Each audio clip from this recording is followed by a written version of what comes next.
Welcome back. I'm Dr. Cheek and I'm a licensed clinical psychologist, and today I'm going to talk about something that was viral on the internet probably about a month ago. I wanted to give it a little time to die down before I talked about it, but it seems like each week there is something new. Actually, it feels like every day something new is coming out that goes viral. But today I'm going to talk about Dr. Bryant and her interviews with Nick Cannon and Cam Newton. They were interviews. They were not therapy sessions. I think some people took them as therapy sessions, but they were just actually interviews to talk about who she was as a person and who she was as a mental health provider. So first I want to talk about my visceral reaction to her saying low functioning. Now when she first said that, it felt cringy. Like I was like, something about it that's just not sitting right with me. Intellectually, I could understand what she was saying. She was simply saying low functioning, or someone who is low functioning is someone who's operating based off of fear. They haven't done the work to deal with or heal those open wounds from past negative experiences, past emotional wounds, or even current emotional wounds or current stressors. They haven't done the work to deal with those things in a way that allowed them to operate in the space where they weren't operating based off of fear, or they weren't addressing that fear response as a way to deal with daily life. So in its essence, I could understand it. Intellectually, I could understand it. But to the ear, just hearing it, it felt cringy. And it took me a minute to say, why does that feel hot to touch? Why is that bothering me so much? And then I realized why it bothered me. It bothered me because in mental health and in psychology, we already have a use for low functioning. And low functioning typically denotes or indicates someone who's intellectually low functioning, who does not have the ability to take care of their ADLs. Now, ADLs are your activities of daily living. When we indicate that someone is low functioning, we're saying that they can't take care of their activities of daily living. So this is why that felt uncomfortable to me, because low functioning already has an existing meaning in mental health and in psychology. And she also could have meant low interpersonal functioning, which I had not considered before, which simply means that you are not operating at your highest potential when engaging in interpersonal relationships. So how you engage with other people around you. However, when she said low functioning and you leave out the interpersonal piece, we already have a predefined, maybe unconscious definition for low functioning, which typically applies to someone who is intellectually low functioning. So when she's saying low functioning, it sounds like she's actually meaning low interpersonal functioning. That makes a little bit more sense, and it feels easier to digest. It makes sense, and I knew exactly what she was saying.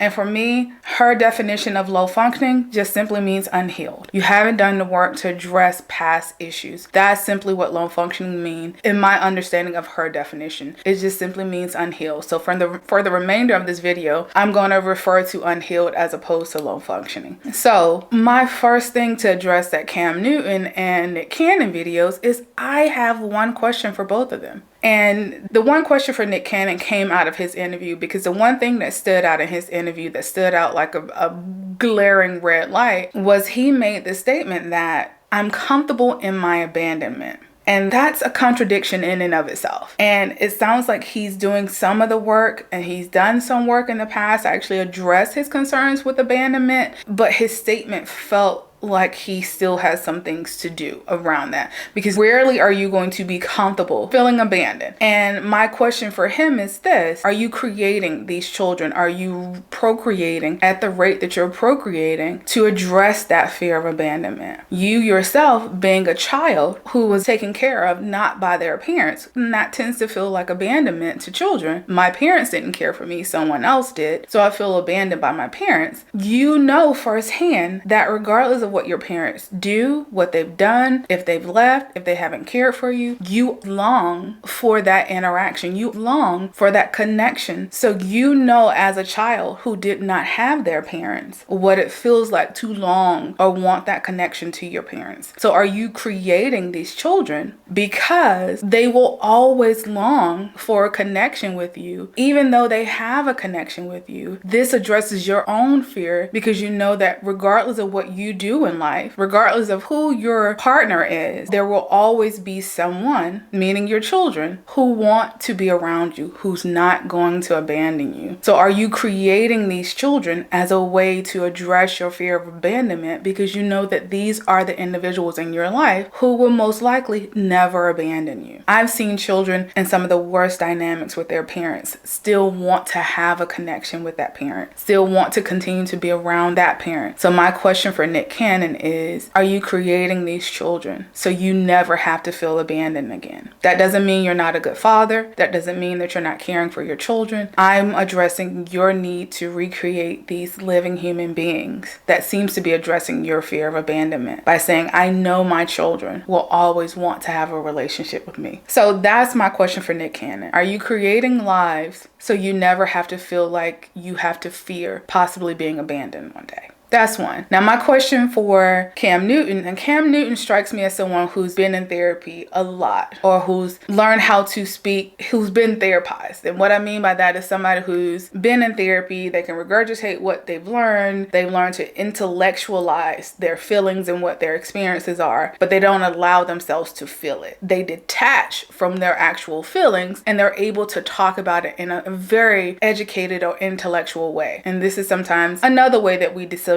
from things that feel painful for us. We intellectualize them. So he strikes me as a type that has been able to do that. But my question for him, because he seemed very concerned with Dr. Cheyenne being 41 and not married and not having kids and having the ability to provide therapy for individuals who are married. And he also seemed very concerned with her not having, or not saying that she has, healthy relationship models in her life or models of marriage in her life. He was really concerned about that. On paper, he had the ideal family environment. He had both of his parents, they were married, they took care of him. So on paper, they were the idealized family system. It was the nuclear family. This current generation, we tend to have this idea that simply having a nuclear family has the ability to create emotionally mature, emotionally well-rounded, healthy children.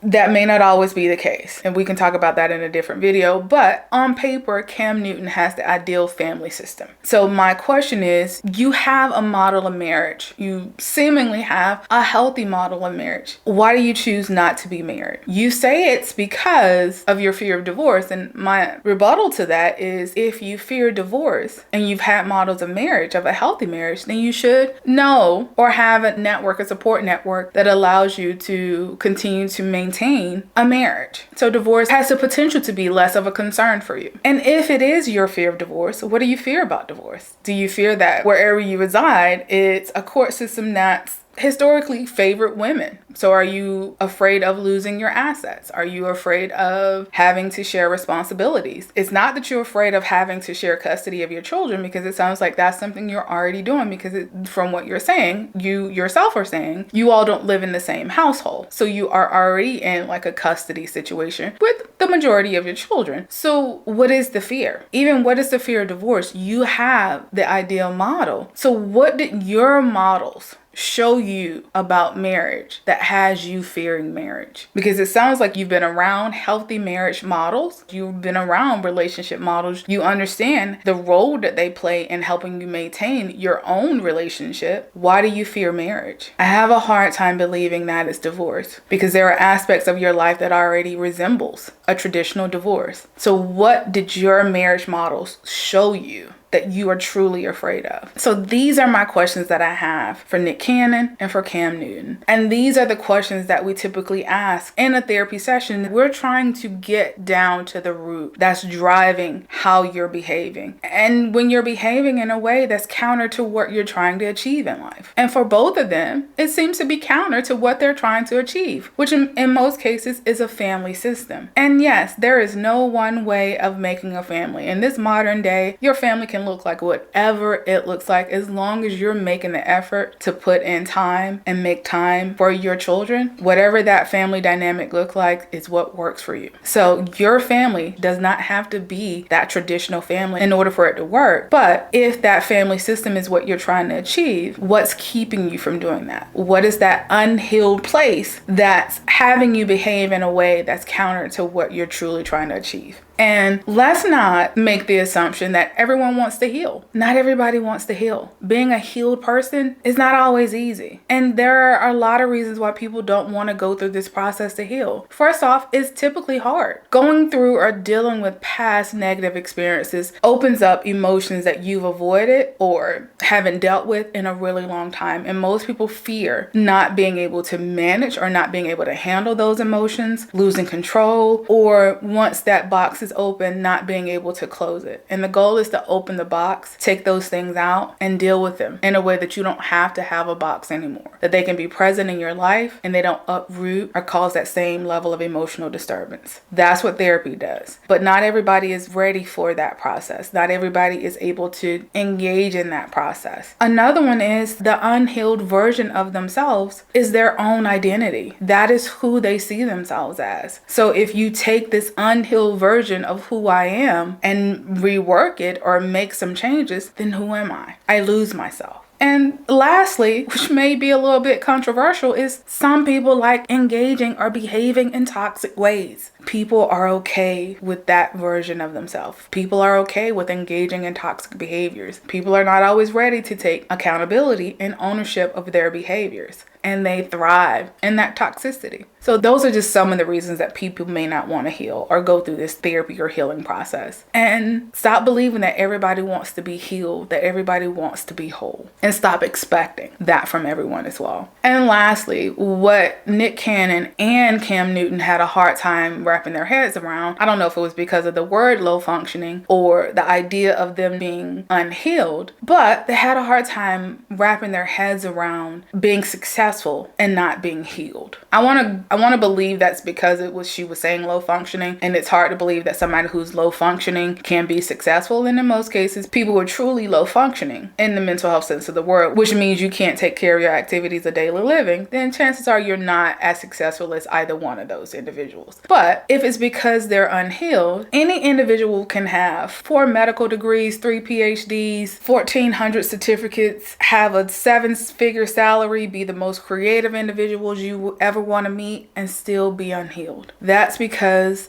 being unhealed does not mean you're not able to continue to live life and live life successfully. And sometimes the unhealed individuals are the most successful individuals. And that's because that unhealed place is what's driving them and motivating them to crave that validation, to crave that justification, to crave that vindication, to crave that external attention. Is that unhealed place is what's driving them to say, I have to be successful because I have to prove to the world and the people who abandoned me or the people who've hurt me that I'm worthy, that I do have value. You see these 1,700 figures? I have value. So simply being unhealed does not mean you're unsuccessful. Not everybody wants to heal. Not everybody has to go through the healing process. People have lived lives efficiently enough in an unhealed space. You get to decide how you want to live. It's your choice. It's your decision. And if being unhealed is where you feel comfortable, you're going to remain there until it's no longer comfortable. So